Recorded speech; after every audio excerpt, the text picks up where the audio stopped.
So good evening to all. As the time is very precious, I welcome all the people in the dais and the people who have been the platform for all these things. I am welcoming all of the people off the dais and on the dais.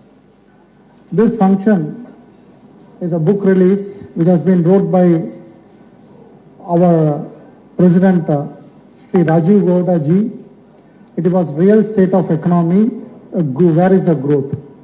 This was being released in the English version by Honorable our former Minister Chidambaram ji at Delhi, and I was being guided to do the translation and to release this book by our TNCC President Sri Chellu Permedi ji.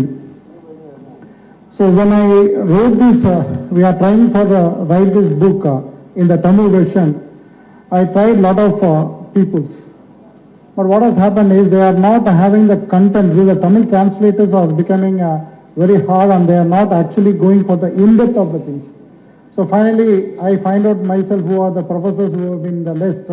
One is Mr. Vedaratnam. So he is actually Kabilan Vedaratnam. He is a Tamil scholar and he is from Nagapattinam district, sir.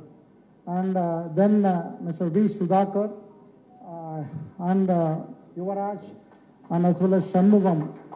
And Yuvaraj and Sudhakar has worked in the Tamil Nadu Fire Service as a superintendent, as a policy creators. That means the ministers, when they want to have a reply, they have to give in Tamil. That was their things. And Shanmugam was basically an advocate, so he also been worked along with us. This was a base of this content which we have tried to give, and we tried our level best to give in the Tamil form. This was the history behind this. What made us to do it, this is when the BJP is giving a lot of information which is only the false. That false information has been percolated to the down to the every common people. So when I took this charge, my president has told only one thing: how you are going to stop this false in the percolation in your Tamil Nadu state. That is what is he has attested me, and we are trying to our level best for the 4 years under his guidance. And when I want to release these books, I requested Girish ji, so whether it is possible to come. He told that without fail, I will be coming on this date, we will attend this function. And I went to Tirunelveli ji. Actually, he was scheduled to Bangalore today. By 5:30 was his flight. When I asked this book and gave the book, he told that I will be coming, I will not go to the Bangalore, that I will come and fund and facilitate these functions. These are the history behind this. I honorably welcoming my Kirana Rajendran ji, as well as my beloved leader Gopanath ji, as well as our treasurer Sri Ruby Manoharan ji, and Asina ji, as well as Ranjan ji. This book, one thing I can say very clearly, 2026 is going to be a difficult election for Tamil Nadu across the line, and to break through the BJP's and ADMK agendas, this book will give with the data and statistical. தரவுகளும் அதில் உள்ள புள்ளி விவரங்களும் மிக தெளிவாக அவர்களை வீழ்த்துவதற்கான ஒரு வாய்ப்புகளை இந்த புத்தகம் மூலமாக நாம் தமிழகம் எங்கும் மூலை முடுக்கெல்லாம் செல்ல முடியும் என்பதை ஆணித்தரமாக என்னால் கூற முடியும். அதுக்காக இந்த விழாவுக்கு அத்தனை பேரையும் வர வேண்டும் என்று நான் அழைத்தது. அதே சமயம் இந்த புத்தகம் ஒவ்வொரு மாவட்ட தலைவருக்கும் தலைவர் செல்வபிரந்தை அவர்கள் மூலமாக எடுத்து செல்லப்படும். அதே போல அனைத்து தலைவர்களுக்கும் வழங்கப்படும். அவர்கள் அந்த புத்தகத்தை படித்து அந்த தமிழ்நாட்டில் காங்கிரஸ் என்ன செய்தது என்பதை விட இவர்கள் என்ன பொய் சொல்லிகளாக காங்கிரஸ் செய்தது என்ற மாற்றுக்கருத்தாக விளங்குவதற்காக இந்த புத்தகம் இருக்கின்றது. We have done we have been very proud recently because there was a complete the ruling party as well as again all the opposition party was against one particular thing, that is about the India and Sri Lanka agreement. We are so proud because on that day our President, TNCC President Chellu Permedi has smashed completely the state government also, as well as the opposition people also, who rallied behind that what we have done is wrong by the Indira Gandhi ji, and he has given all the data and the particulars on the assembly state. That day is really a very heartful day for all the congressmen in Tamil Nadu. I thank Selupengedi for this great work. And we have conducted one seminar also on this, the betterment, what is the advantages of India and Sri Lanka relation, a seminar which has been conducted in Chennai. Around 100 people have participated, and Dr. Chellakumar was given the special addresses on that. We will be continuously doing. I thank for this opportunity. I thank for everyone to come here. Jai Hind. இந்த பெருமைக்குரிய நூலை நம்முடைய மாநில தலைவர் செல்வப்பிரந்தகை அவர்கள் வெளியிடுவார்கள். அதனை அகில இந்திய காங்கிரஸ் பேரியக்கத்தின் ரிசர்ச் விங் தலைவர் அவர்கள் பெற்றுக் கொள்கிறார்கள்.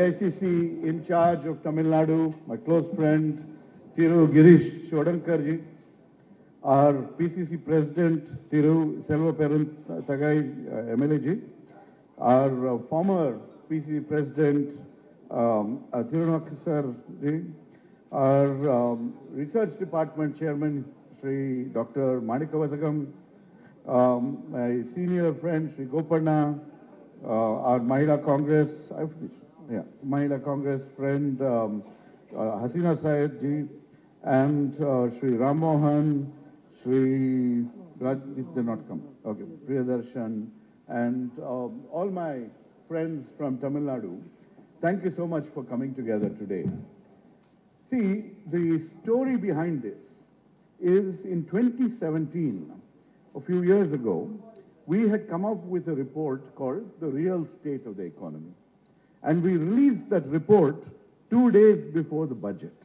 Dr. Manmohan Singh, the late Dr. Manmohan Singh, released it for us then. And he was very happy that the truth about the economy is being written and shared. And Mr. Chidambaram was also there then, and this time Mr. Chidambaram released the report for us in Delhi. What is the story behind this report? If you listen to the BJP ministers, they will keep telling you India is the fastest growing economy. That is actually true. They say so many lies, we don't know when to catch them and when they're not. But the fact of the matter is, India needs to grow at a much higher rate. In the 10 years of UPA, we grew so fast that we were able to bring prosperity to large numbers of people. You have seen this in Chennai. And we were able to bring 140 million people, 14 crore people out of the poverty line. That is the kind of achievement that we were able to do. And the average economic growth was 7.6%. Actually more than that, but the government has gone and revised these numbers downwards. Under 10 years of Narendra Modi, economic growth is 6%. Now, if you want to know what does this mean, just think if you were to borrow money, how much, or if you were to deposit money at 6%, after 5 years, how much will it grow? At 8%, how much will it grow, right? If you, at 8%, it will grow to be much more. That bigger amount can be invested and can create opportunities and jobs for large numbers of people. So when the growth rate becomes smaller, then the youth of this country, who we think of as our demographic dividend, our strength, those youth are being deprived of jobs, of opportunity, of a viable future. That is the one key lesson, that why we ask this question. What happened to growth? Without that growth, we are not going to create a better future for our youngsters. Along with that, just yesterday is exactly 1 year since my Lok Sabha election. We had, my voting was yesterday. 1 year ago. I contested from Bangalore North. I did not win, but we had a very good fight. Anyway, the point is that in my speeches, I would always ask, especially the women in the audience, I would ask them, how are you dealing with prices and income issues, right? And I would ask them, in the 10 years of Narendra Modi, has the price remained the same? And they would say, no, no, no, it has doubled. And then I would ask, has your income doubled? And they would say, no, that has remained the same. So in 10 years under Prime Minister Modi, income remains the same, prices double, then you are making do with half the amount that you had earlier. Okay. So this is the tragedy. People are suffering. And that is why in state after state in Karnataka, we are giving direct benefit transfer to women head of the household. We're giving free bus travel. We're giving free electricity, numerous such programs, because we need to make sure that those who are hurting get a chance to move forward. And when you think about why is the economy hurting, you go back to this government's monumental stupidity. One is demonetization. This demonetization, until then the economy was growing faster because of the momentum left by the UPA, and then everything has stayed negative. Only COVID came and saved them, gave them an excuse that the economy is hurting because of COVID, but it actually is their own mismanagement. And GST was not managed properly, and along with that, they basically, they have been blessed with low crude oil prices. But what do? Do they reduce the price of diesel or petrol for us? No, they don't. They keep adding more taxes. The price that we face in the petrol bunk is the same. And as a result, what you end up with is more and more money to the government, which they are using to give the impression that things are going well. Anyway, I will run through the slides very quickly. Next, please. So this is the actual English version of the report, okay? And asking what happened to growth. Next. Yeah, so one of the big challenge is what happened to jobs? Without jobs, where are we going forward?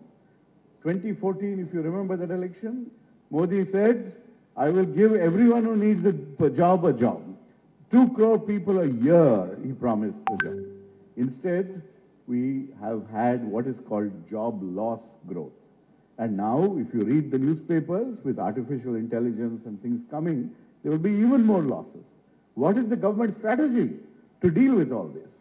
And 1 out of 2 youth, 45% of youth were unemployed in 2022-23, right?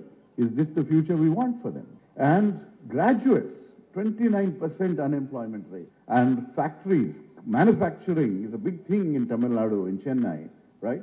And jobs in manufacturing have declined. People have gone back to the farm where they're earning very little. Next, please. The more you are educated, the less likely you're going to get a job. This is a tragedy under Modi Sarkar. Next, please. Okay. And I told you, what will happen if we grow so slowly, then we will not be able to fulfill the future for our youngsters. And today, our per capita income, which is the overall wealth of the country by the population, divided by the population, is growing only at 4.52%, or under Prime Minister Modi. And our per capita income has now fallen below Bangladesh. All right? They are richer than us today. A country that was supposed to be a basket case, we are worse than them.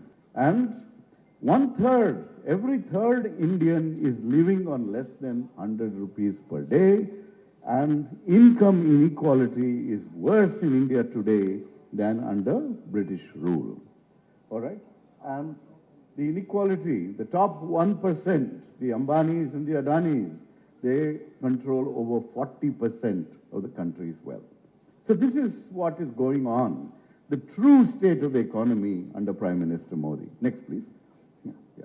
Okay, this is, you can see here, our top 10% actually has 57% of income share, etc. Next. So what is happening is that incomes are not growing, people are spending their savings. People are pledging their gold. Okay, these sorts of challenges are happening, and household debt has gone up now to really nearly 39% of the economy. People are in some trouble or the other. These are all challenges. Okay, you can see debt is falling. Debt has increased tremendously. Next. Okay. Now, I mentioned to you that Chennai is a big manufacturing, and Tamil Nadu is a very big manufacturing center. Now, Prime Minister Modi announced that he will increase manufacturing in the country 12 to 14% every year and make manufacturing 25% of the overall economy. Nothing like that has happened. He promised to create 100 million jobs in manufacturing. That has not happened. And whatever manufacturing success there has been in assembly. Basically, you import the components, and outside Bangalore also we do this, and you put it all together, and you get an iPhone, like that. Okay, you're not making something here. You are just assembling. Anyway, so manufacturing has not worked. We have seen manufacturing jobs decline, and as a share of the economy, it has remained stagnant. This is a real problem because people say you have to move in development from farm to factory and then to various other services sector. Next, please. So, one of the biggest, interesting stories in this country is that the Prime Minister gave a huge tax cut to the private sector. Okay, just before the 2019 election, a huge tax cut. But the private sector has no confidence in this government. They are not investing. How will you get manufacturing? How will you get new businesses? How will you get new jobs? The private sector also has to invest. They have not invested. They don't have the confidence in this government. They are worried that if one of them does very well, then Adani will come and swallow them up. All these sorts of things are there as part of the problem. And so, new project announcements have been falling, no new investment, exports are falling, imports from China are increasing, people are not putting in as much foreign investment, and a lot of rich people are leaving the country. This is another reality that we need to face. Next. So, what we had done, the good programs that we had given to lift people who are in difficulty, they are all being neglected by Modi Sarkar. 38%, so world's largest, fastest growing economy, 38% of children are suffering from malnutrition. Our children are our future. They're stunted, they're wasted, they're not getting enough food. This is the problem under these people. They've cut budgets for Manrega, for everything. Healthcare is now a smaller portion of the GDP. Huh? Global Hunger Index, we are 105th. That means we are so bad. More than 104 countries are better than us when it comes to hunger-related issues. And they're not paying people Manrega wages, etc. Next. Yeah. And farmers are also hurting. Agriculture growth is falling. They keep promising MSP according to Swaminathan formula. We don't get that. The insurance program is benefiting insurance companies, not farmers. And the debt levels is becoming 1 lakh per family. It's become like that. And in the period under Modi, we have more than 1 lakh farmer suicides. Prime Minister Modi will never notice anything or comment about any of these things. That is the tragedy of what is going on. Next. And inflation, of course, is a problem. Prices continue to go higher. One of the previous economic advisors had created something called a Thalinomics, Thali index. The Thali price has gone up by 10%. Excise duties they've kept very high, and the rupee is not as valuable because it keeps falling in value as well. So all this makes it harder for the country, for all of us, in indirect ways. Next. So basically, they are using public sector banks and the money to fund the Adani Group, to fund the Ambanis. They created these electoral bonds which essentially they used to threaten companies and force them to give electoral bonds, and they got cornered 90% plus of this kind of election funding. The public sector undertakings were weakened. They squeeze the RBI. They do all these sort of things. And whenever the data is not favorable to them, they will suppress it. Okay? To the extent today, we don't even have census data. They have not conducted a census. COVID time, we understand. How long ago was COVID? 3-4 years ago, COVID finished. We've had elections, but we've not been able to conduct a census. Without that census, we don't know how to target programs for the poor. These are all challenges that we face. And this is, I think this is it, right? Anything else? Next? That's it, yeah. So basically, why have we produced this book? Because we need to understand, each of us, that the economy under Prime Minister Modi is suffering, and economy suffering is not something for the pink newspapers. It is something that is meaningful to all of us. It is about our children and their future. It is about the poor and their ability to survive. It is about getting people out of hunger and poverty. And all of these we never get to discuss. Our aim is to be the ammunition factory. This book, please get hold of a copy. It is your ammunition. You can now put it in whatever weapon of your choice and tell people this is how we're going to expose this government's failures. They're robbing us of our futures. They're really messing up with the economy. And this is the reason why we cannot trust them. This is the reason why they do Hindu-Muslim divide, anything to distract, because they're not able to deliver jobs. They're not able to give us the growth that we deserve. Thank you very much for listening, and I hope you will take this message and go forward. And I really want to congratulate once again Manika Vasagam, one of our most active research department chairmen, for taking the initiative to produce this Tamil version that will allow this story to go to every corner of this wonderful state. Thank you so much. சிறப்பு விருந்தினராக வருகை தந்து இந்த புத்தகத்தை உருவாக்கி இருக்கிற முன்னாள் நாடாளுமன்ற உறுப்பினர் ஆல் இந்தியா காங்கிரஸ் கமிட்டியினுடைய research department chairman professor Shri Rajiv Gowda PhD ex MP அவர்களே, அன்றைக்கினிய அறுவை சகோதரர் நிகழ்ச்சியில் வந்து பங்கேற்று சிறப்புரையாற்றிருக்கிற ஆல் இந்தியா காங்கிரஸ் கமிட்டியுடைய general secretary Tamil Nadu incharge Shri Girish Chodankar அவர்களே, அன்றைக்கினிய நிகழ்ச்சியில் பங்கேற்றக்கூடிய தோழர்கள் திரு பொருளாளர் ரூபி மனோகரன் அவர்களே, சகோதரர் கோபண்ணா அவர்களே, திரு கீழானூர் ராஜேந்திரன் அவர்களே, ராம்மோகன் அவர்களே, ரஞ்சன்குமார் அவர்களே, அர்ஜீனா அவர்களே, அன்றைக்குரிய திரு கவுடா அவர்களோடு வந்திருக்கக்கூடிய I think this is the joint secretary in the research wing, Lena Leni அவர்களே, மற்றும் மேடையிலும் எதிரும் விட்டிருக்கக்கூடிய மாவட்ட தலைவர்கள், மாநில அளவிலான பல்வேறு நிர்வாகிகள்,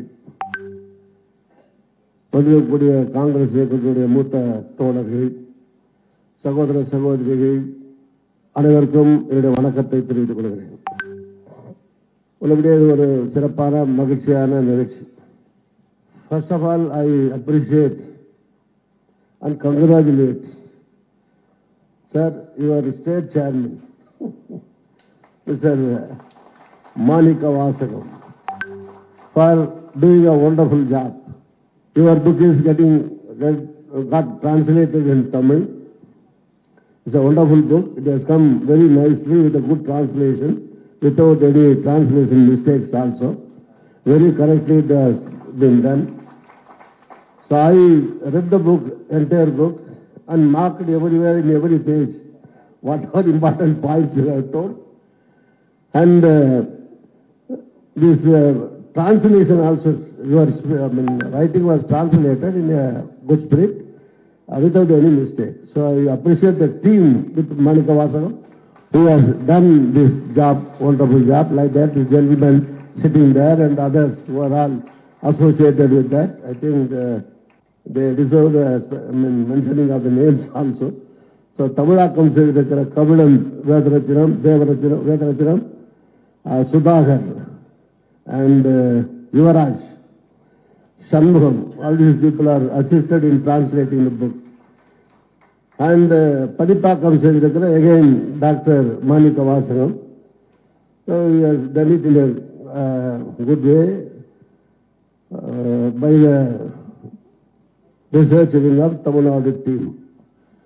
The book price also is very reasonable. You must buy everyone when you are leaving the hall.